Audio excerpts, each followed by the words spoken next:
तेरा कोई एहसास है जैसे हाय मैं मर ही जाऊं जो तुझको ना तो मैं तेरी में रातें बिताऊं।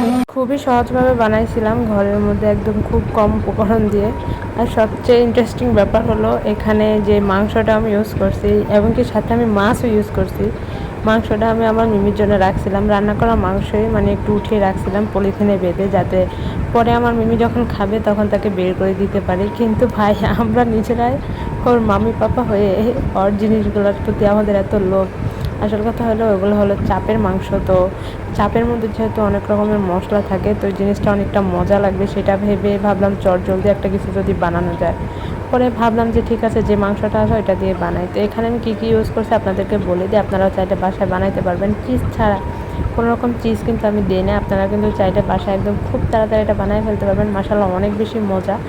যখন আমরা খাচ্ছিলাম তখন আমার হাজব্যান্ডকে আমি জিজ্ঞাসা করছিলাম যে একদম সত্যি করে বলবা কীরকম মজা হয়েছিল। তো ও কী বলছিল সেই রিভিউটা আপনাদের সাথে আমি শেয়ার করতে পারতাম, কিন্তু ভুলবশত এটার অডিওটা কেটে গেছে, সেই জন্য আমি শেয়ার করতে পারিনি। আসলে কিন্তু ভাই আমি নিজে রান্না করছি বলে বলছি না, খুবই মজা ছিল।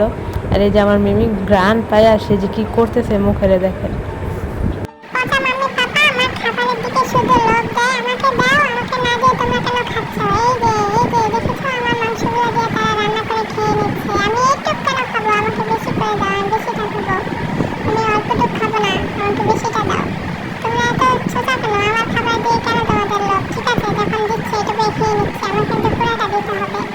যাই হোক এ হলো অবস্থা। তো আমি কীভাবে বানালাম, এটা একটা একদম ছোটোখাটো একটা পিৎজা বলতে পারেন।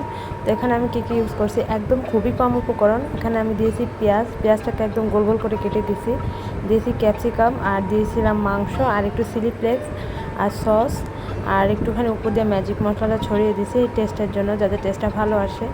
এই তো এগুলা দিয়ে সুন্দর করে নিচে যে আটাটা করছিলাম ওটা হলো কোনো ময়দা টয়দা দিই নাই, ওটা হলো একটা আটাকে আমি লবণ আর তেল দিয়ে ভালো করে মেখে নিয়েছি, ভালো করে একটু একটু বেশি পরিমাণে তেল দিয়ে ভালো করে মেখে নিয়েছি। তারপরে একটা বাটিতে দিয়ে, স্টিলের একটা বাটিতে দিয়ে আগে বাটির মধ্যে একটু তেল ব্রাশ করে নিয়েছি, তারপরে একটু ওই রুটিটা দিয়ে দিয়েছি, দিয়ে তারপরে যে একটা তাওয়ার উপরে বসিয়ে দিয়েছি, নিচে একটুখানি পানি দিয়ে অল্প একটু পানি দিয়ে তারপরে একদম একদম লো আঁচে এটাকে বসিয়ে রাখছি প্রায় 15 মিনিটের মতো।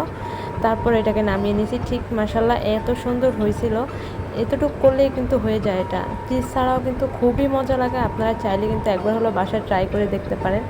তো এই তো আমি ছোটোখাটো একটা ব্লগ আপনাদের সাথে শেয়ার করে দিলাম, ভাবলাম যে আপনাদের সাথে শেয়ার করে অনেকে তাড়াতাড়ি চটজলদি নাস্তা বানাইতে পারবেন। তো এই তো এইটু পর্যন্তই।